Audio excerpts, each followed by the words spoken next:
جو اللہ کی حدوں کو پامال کرتا ہے، جو تنہائی میں گناہ کرتا ہے، جو اس وقت بھی آنکھوں کو حرام سے نہیں روکتا جب کوئی دیکھنے والا نہیں ہوتا، تو سن لے وہ صرف بندوں سے چھپ رہا ہے، اپنے رب سے نہیں۔ کتنے لوگ رات کے اندھیروں میں موبائل کی سکرین پر حرام مناظر دیکھ کر دل سیاہ کر لیتے ہیں اور پھر کہتے ہیں دل بے چین ہے، سکون نہیں ملتا۔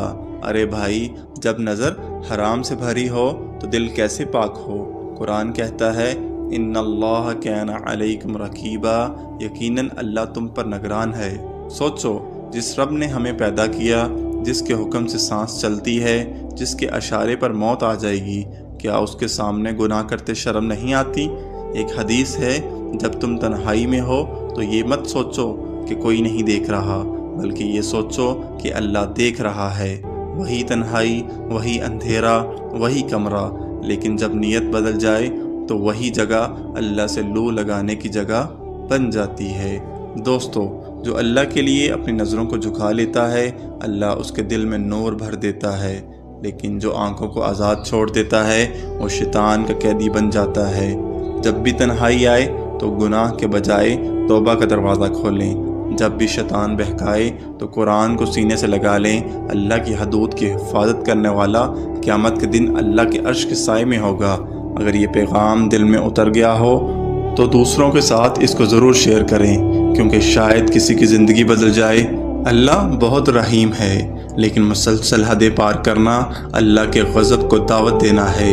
سوچ لیجئے، رک جائیے، واپس پلٹ آئیے، قبل اس کے کہ پلٹنے کا وقت ہی نہ ملے۔ جب تک انسان کو اپنی نجات کا یقین نہ ہو، اس وقت تک اسے کسی گناہگار کا مذاق نہیں اڑانا چاہیے۔ نجات اور بخشش اللہ کے اختیار میں ہے۔ ہم میں سے کوئی نہیں جانتا کہ کس کا انجام کیسا ہوگا۔ ہو سکتا ہے کہ جسے ہم گناہگار سمجھ رہے ہیں وہ کل توبہ کر لے، اللہ کے قریب ہو جائے اور بخشش پائے، اور یہ بھی ممکن ہے کہ ہم اپنی نیکیوں پر غرور کرتے رہیں، لیکن تکبر اور دوسروں کی تحقیر کی وجہ سے اللہ کی ناراضی مول لے لیں۔ اس لیے بہتر یہ ہے کہ ہم اپنی اصلاح کی فکر کریں، اپنے گناہوں پر نظر ڈالیں اور دوسروں کا مذاق اڑانے کے بجائے ان کے لیے دعا کریں۔ کسی کی کمزوری پر ہنسنا یا اس کا تمسخر اڑانا نہ صرف اس کے دل کو توڑنا ہے، بلکہ یہ عمل ہمیں بھی گناہگار بنا سکتا ہے۔